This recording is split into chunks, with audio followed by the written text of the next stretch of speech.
Bonsoir les amis, voilà, nous sommes dans le cours 215 d'art dramatique avec Philou Dengo, votre serviteur. Alors, le cours 215, de quoi va-t-il être question? Alors, si vous suivez bien, nous sommes allés dans la Grèce antique avec les 12 dieux mythiques de la mythologie, etc. Et ces 12 dieux ont été créés pour permettre à chacun d'entre nous de s'identifier à chacun des dieux suivant les circonstances de notre vie que nous vivons. Si nous sommes par exemple avec notre épouse, nous allons nous comporter comme le dieu de l'amour par exemple. Si nous sommes au travail, nous allons nous comporter comme le dieu du travail. Si nous sommes dans les relations sociales, nous allons nous comporter comme le dieu des relations sociales. Dans le dieu de la guerre comme le dieu de la guerre. Dans le dieu de la famille comme le dieu de la famille, etc. Et donc c'est pour avoir des points de repère, pour être au mieux, donner le mieux de notre personnalité dans chaque situation de la vie de tous les jours. Donc c'est une utilité fondamentale. Alors, maintenant, pour mettre en pratique, c'est-à-dire se transcender dans un Dieu, quel que soit le Dieu, que ce soit le Dieu de la mythologie, bon, il y a le Dieu de la pensée, il y a le Dieu du sport, il y a le Dieu... Pour se transcender donc dans ce personnage, il va falloir se raconter une histoire qui favorise cette activité dans laquelle nous sommes.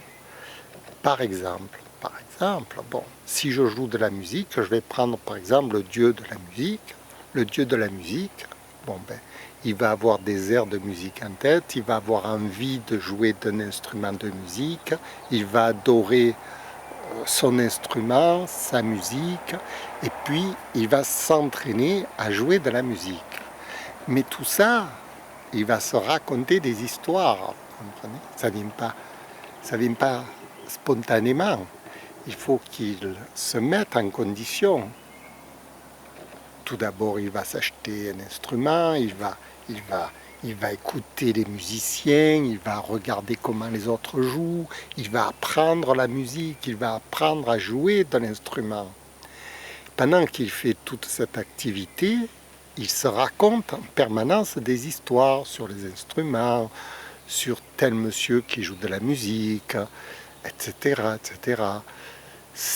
Il fournit son esprit d'histoire, et dans ces histoires-là, il y en a qui l'aiment plus particulièrement. Par exemple, si vous allez aimer la guitare et les Gypsy Kings, par exemple, vous allez vous imaginer que vous êtes sur la plage de désert, la plage de sable blanc avec une jolie fille, et puis que vous allez faire de la guitare, vous voyez. Vous allez vous imaginer tout ça. Et puis vous allez jouer de la guitare, vous allez apprendre à jouer de la guitare, et vous allez jouer de mieux en mieux de la guitare. Là, vous allez utiliser le dieu de la musique, qui lui-même, pour devenir ce dieu de la musique, s'est raconté des histoires. Et dans la mythologie grecque, on raconte les histoires de chaque dieu. Les histoires qu'ils se sont racontées pour devenir ces dieux. Par exemple, Ulysse. Bon, ben, il y a l'histoire d'Ulysse, etc. Il s'est raconté des histoires, vous voyez, pour devenir Ulysse. Et c'est pareil, c'est très important. Alors, maintenant, tout le monde est capable de se raconter des histoires, tout le monde est capable de devenir, dans chaque activité humaine, chacun de nous est capable de faire des activités humaines, pouvoir s'améliorer, etc. Et là où ça devient intéressant, c'est comment être le meilleur dans cette activité, c'est-à-dire comment acquérir la divinité, si on va dire, le meilleur de soi dans cette activité que l'on fait. Comment réaliser, par exemple, lorsque je joue de la musique, bon, je joue très peu parce que je joue que devant la caméra, alors vous voyez un peu.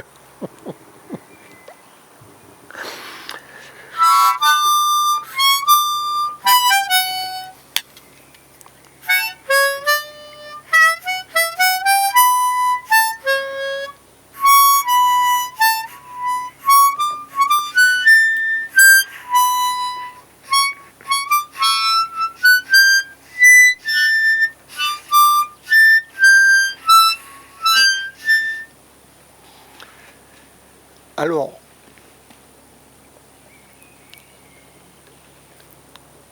si l'on est conscient de toutes ces étapes de la formation pour acquérir les bases, pour acquérir le savoir, pour acquérir la dextérité, on va dire, le génie de l'action, enfin, quelque chose comme ça. Si on est conscient que l'on joue un rôle, un personnage, c'est-à-dire que là en ce moment je suis Philou Dingo, pourquoi je suis devant vous, c'est pour vous faire un cours d'art dramatique. Je ne suis pas là par hasard. Je me suis raconté beaucoup d'histoires avant de pouvoir venir devant, avant de pouvoir être ce professeur d'art dramatique. Je m'en suis raconté toute ma vie, des histoires sur la comédie, sur toutes les histoires qu'on peut imaginer, pour acquérir le savoir-faire, pour pouvoir acquérir, oui, un savoir-faire, pouvoir jouer une scène de théâtre. Là, en ce moment, c'est une scène que je vous joue. Je vous joue un cours d'art dramatique. C'est pas n'importe quoi. Vous voyez, il y a une mise en scène, il y a l'éclairage, il y a la caméra, il y a le matériel, il y a le temps qui court, j'ai que 10 minutes, il y a mon sujet.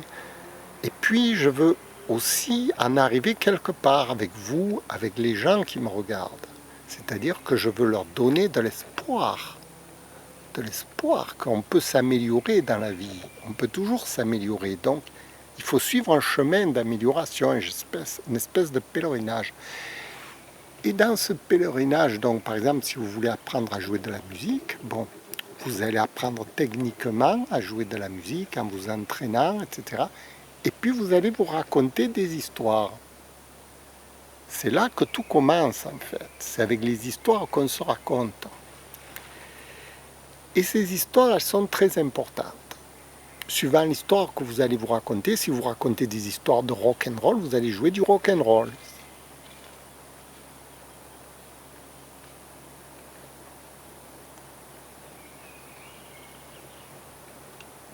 Il y a des animaux qui marchent en ce moment, c'est tard.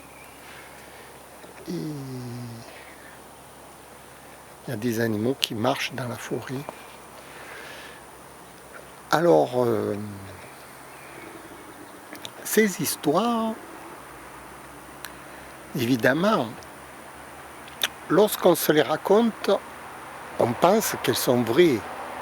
Quand on pense à des chanteurs qui existent, à des joueurs de musique qui existent, on pense que tout ça c'est vrai, sinon on ne pourrait pas adhérer à ces histoires.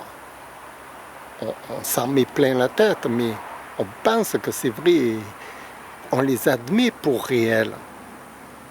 Or, ce ne sont que des histoires en réalité. Et c'est là où, justement, il faut avoir conscience que ce n'est qu'un rôle que l'on joue, qu'un personnage, et non pas notre réalité. Parce que notre réalité à nous, elle est changeante. Aujourd'hui, vous êtes musicien, dans une heure, vous serez à table en train de manger avec vos amis. Après-demain, vous serez, enfin, après vous allez vous mettre à faire autre chose, etc. Vous n'êtes pas toujours en train de jouer de la musique. Mais à ce moment où vous jouez de la musique, vous êtes le personnage musicien. C'est là où tout le mérite vient des dieux grecs qui ont bien compris que pour chaque activité, il fallait une mythologie, il fallait une histoire, il fallait se raconter quelque chose pour pouvoir créer dans ce personnage, devenir ce personnage. Vous comprenez ? Et c'est la construction du personnage qui est importante. Alors tout ça pour vous dire que les histoires que l'on va se raconter dans notre esprit, ce ne sont que des histoires. C'est-à-dire, ça appartient à la mythologie, quoi. Ils avaient bien compris, ils appellent ça la mythologie. Hein. Ce ne sont pas des histoires réelles à proprement parler, ce sont des histoires inventées. que l'on s'invente pour justement progresser, pour jouer cette musique. Quand je pense à des histoires de rock and roll, etc., ce sont des histoires que j'ai dans les têtes. Qu'elles soient vraies, qu'elles soient fausses, c'est pas ça qui est important. Ce qui est important, c'est qu'elles me permettent de m'améliorer, de jouer cette musique. Mais il faut bien comprendre que ce n'est qu'un personnage qu'on joue et qu'ensuite on va changer de personnage plusieurs fois dans la journée. On va devenir, toutes les heures, on va changer de personnage. Un jour, tout à l'heure, je serai le dieu de l'Acropole, je sais moi. Après, tout à l'heure, je vais être encore le dieu de la bouffe, peut-être. Vous voyez, peut-être le dieu de la cuisine, etc. Ou peu importe. Mais ce sont chaque fois des personnages qui se racontent chaque fois une histoire nouvelle pour pouvoir progresser dans leur milieu, dans leur machin. Voilà. C'est pourquoi j'insiste sur l'histoire, parce que l'histoire qu'on se raconte, on va y croire. C'est très important d'y croire. Hein. C'est-à-dire que on est certain que cette histoire existe, vous voyez. Quand on pense à Ulysse, la traversée, etc., on est certain qu'Ulysse, il est parti, qu'il a fait tout ça. Sinon, ça n'a aucun sens. On est certain que cette histoire existe. Parce que l'esprit, le cerveau ne sait pas différencier. Quand on se raconte une histoire, le cerveau ne sait pas différencier si c'est une histoire vraie ou fausse, a priori.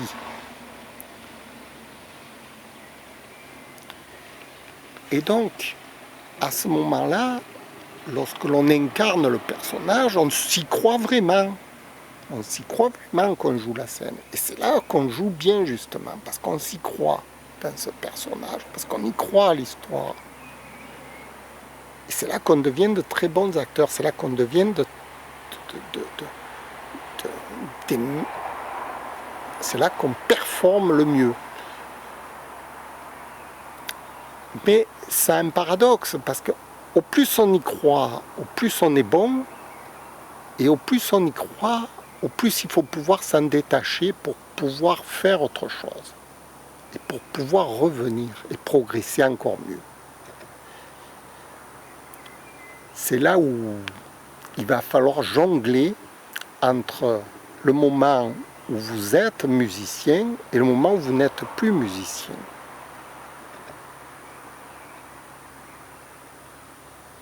Parce que la personne qui se croit musicien 24 heures sur 24,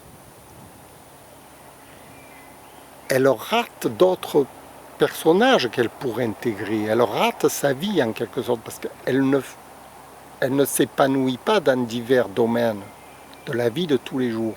Or, il faut s'épanouir dans tous les domaines, pas seulement dans un seul domaine. Donc, il faut être capable de changer de Dieu, de domaine. Aujourd'hui, vous êtes en train de manger. Dans la même journée, vous mangez, vous dormez, vous travaillez, vous conduisez. Vous avez des relations, vous jouez de la musique, peut-être vous jouez de la comédie, peut-être que vous faites une autre activité, vous faites du sport, et dans chaque domaine, vous êtes concentré sur ce domaine. Par exemple, si maintenant je vous fais un cours d'art dramatique, tout à l'heure je ne ferai plus mon cours d'art dramatique, je ne vais pas le continuer, ce personnage. Ce personnage-là, il n'a qu'un temps défini devant la caméra, point barre, fini après. C'est pour ça qu'il est bon d'ailleurs. Parce qu'il se permet de se reposer, d'évacuer, de changer, et de revenir encore meilleur le lendemain. Voilà. Tout ça, il faut en être conscient. Avant de se lancer dans une activité, tous ces mécanismes psychologiques, il faut les assimiler, les comprendre pour mieux les appréhender, pour mieux les saisir. C'est pour ça que j'en parle devant la caméra. Voilà, ce soir je voulais parler de ça, ça me semblait important parce que l'histoire des 12 dieux grecs, j'avais jamais réellement compris la signification. Parce que dans l'histoire qu'on nous raconte à l'école, de partout, On nous dit les dieux grecs, c'était de l'abruti puisqu'il a été remplacé par Jésus-Christ, puis terminé, les dieux grecs, c'était de la bêtise en quelque sorte. Or, pas du tout, pas du tout. Parce que les dieux grecs avaient une utilité sociale, de comportement, comme en ce moment, là je vous fais un cours d'art dramatique, je suis peut-être le dieu des professeurs d'art dramatique, bon, voilà. Mais il y a une utilité sociale dans chaque activité. Donc dans chaque dieu, il y a une activité, il y a une signification, il y a une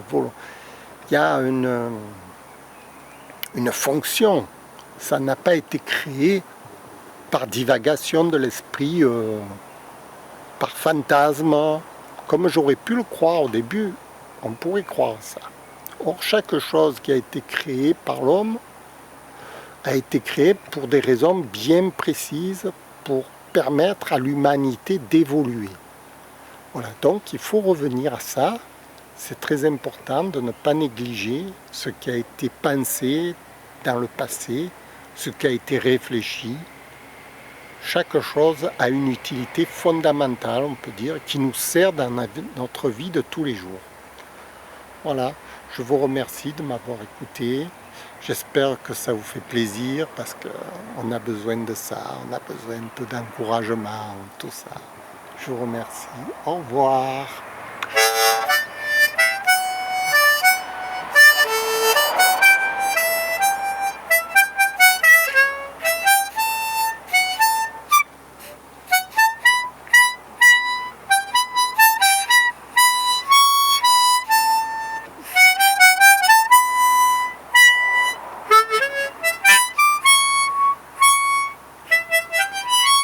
Merci, au revoir.